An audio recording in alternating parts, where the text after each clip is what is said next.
আত্মসমর্পণ করতে যাচ্ছে বদির ভাই ও স্বজনেরা।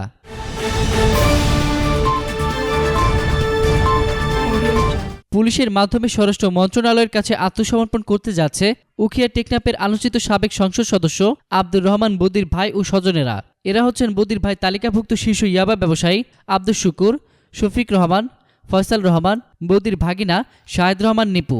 এছাড়াও আত্মসমর্পণ করতে রাজি হয়েছে টেকনাফ উপজেলা চেয়ারম্যান জাফর আলমের ছেলে দিদারও। আগামী 21 জানুয়ারি কক্সবাজার ইয়াবা ব্যবসায়ীদের আত্মসমর্পণ আনুষ্ঠানিকতার সম্ভাব্য তারিখ নির্ধারণ করা হয়েছে। পুলিশের তথ্য মতে স্বরাষ্ট্র মন্ত্রণালয়ের তালিকায় কক্সবাজার জেলার 1151 জন ইয়াবা ব্যবসায়ী আছেন। এর মধ্যে কক্সবাজার ইয়াবার পৃষ্ঠপোষক হিসেবে বর্তমান ও সাবেক জনপ্রতিনিধি আছেন 34 জন, যাদের মধ্যে বেশিরভাগই সীমান্ত উপজেলা টেকনাফের। টেকনাফ থেকে সারা দেশে ইয়াবা পাচার হয়ে আসছে। গত বছরের মে মাস থেকে শুরু হওয়া মাদক বিরোধী অভিযানে কক্সবাজারে কথিত বন্দুকযুদ্ধে 37 জন নিহত হয়েছেন। তাদের মধ্যে 34 জন নিহত হয়েছেন টেকনাফের ইয়াবা ব্যবসায়ী। সংশ্লিষ্ট সূত্রে জানা যায়, ইয়াবা ব্যবসায়ীদের আত্মসমর্পণের এই প্রক্রিয়াকে সফল করতে গত 1 মাস ধরে মাঠে কাজ করছেন পুলিশ কাউন্টার টেরোরিজম ইউনিটের বিশেষ একটি দল।